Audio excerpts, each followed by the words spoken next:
Mautamasi, bringing you the latest happenings in dancehall and reggae music.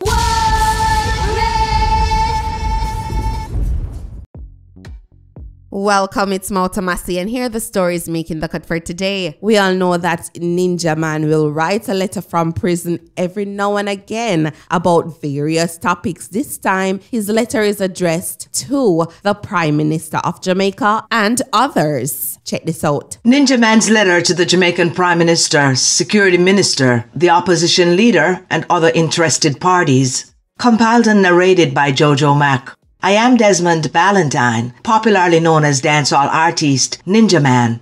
I am addressing this letter to you in hopes that you will take into consideration the proposals I am presenting as a citizen of this great island, Jamaica. As you are no doubt aware, I am currently incarcerated in the Jamaican prison system. Being incarcerated has given me first-hand insights into same system. Thus, I would like to take the opportunity to present a proposal to you on behalf of thousands of inmates who are a part of this system and by large, the Jamaican people. I believe being incarcerated should not be a hindrance to me or anyone else in the system contributing to Jamaica in a positive way. Therefore, I would greatly appreciate you giving thought to the following, and that it does not get buried in the recesses of your minds. Firstly, so many of our citizens are in jail for various crimes, but they're not all criminals. While we understand that a prison system must be in place, I do believe that the system, in the interest of all Jamaicans, should find a way to rehabilitate those who are at some point scheduled to return to the general populace. It is imperative that the powers that be see them for who they were before they became the people who got involved in crimes or the situations that placed them in this system. The men and women who are incarcerated should be given some hope that when they return to society, they will have options, or more than likely, a great number of them will return to the very thing that got them locked up in the first place, maybe worse. When a man or woman loses all sense of hope for self-reliance, their mental state is no longer normal. The need for survival is what will prompt them. Therefore, the general populace will no doubt be at risk. If a system is put into place to counteract these potential outcomes, everyone involved will be able to breathe a lot easier. When melancholy sets in, no one knows where the axe will fall. The only thing we can be sure of is that it will. So considering the options that I am proposing to you will ultimately be in the best interest of all the citizens of Jamaica. One element that is missing from the system in Jamaica is an institution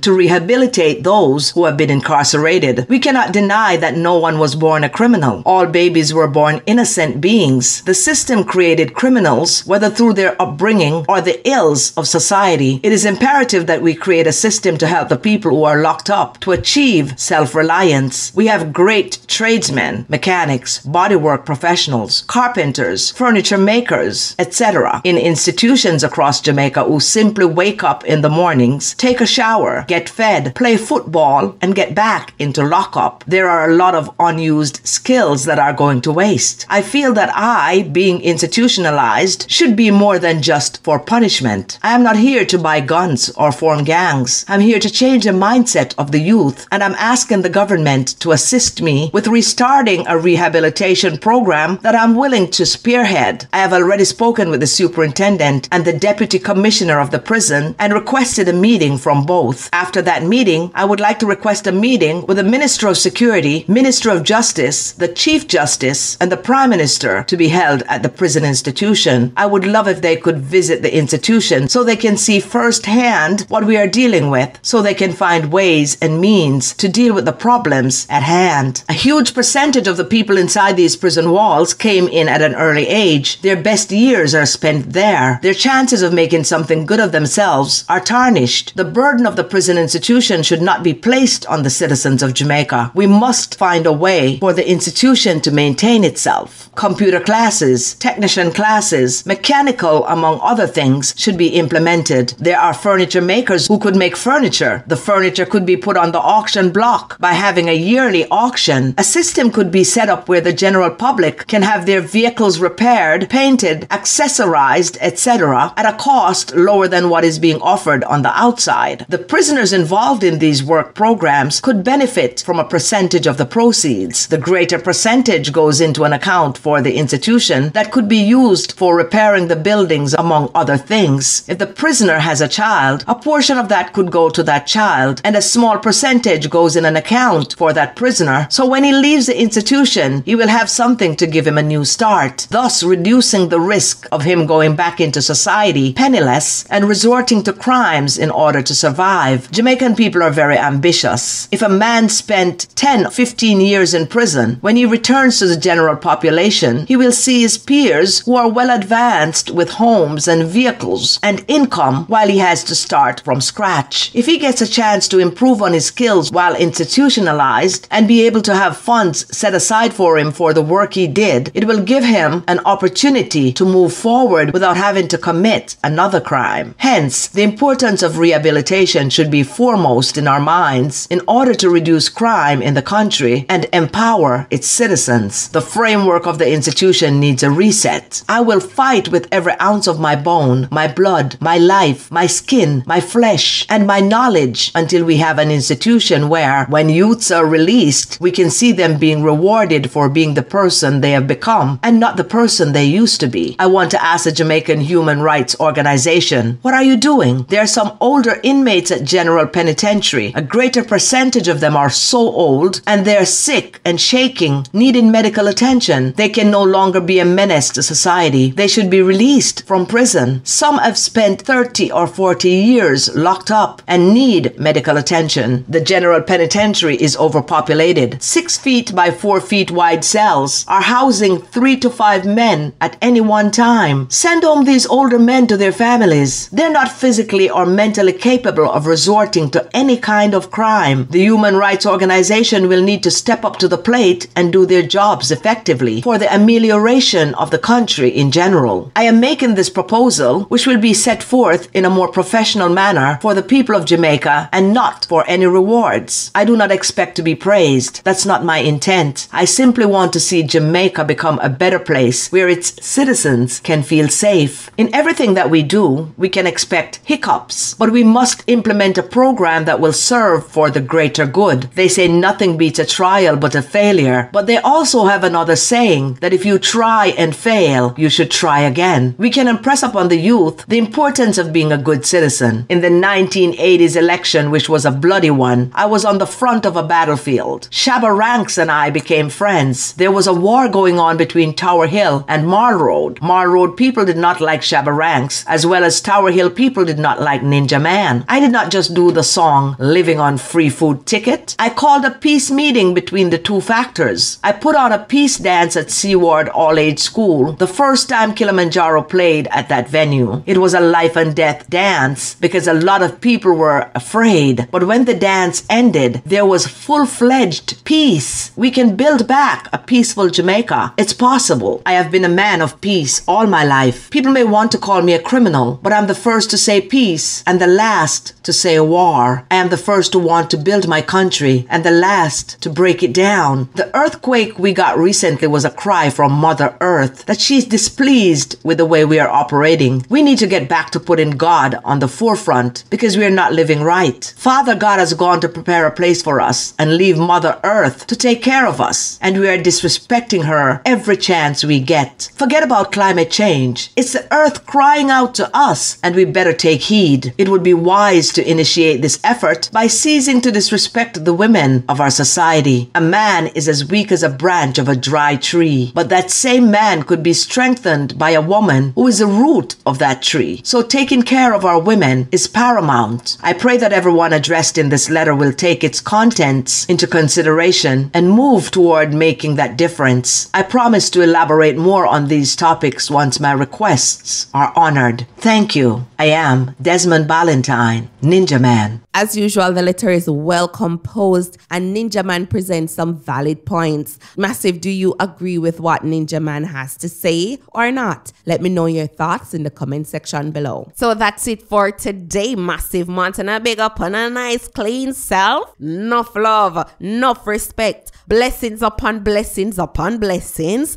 Positive vibrations going out to the Massive. I'm out of Massive. Magan. Mautamasi, covering the latest in Jamaican music and culture. Like, share, comment and subscribe now.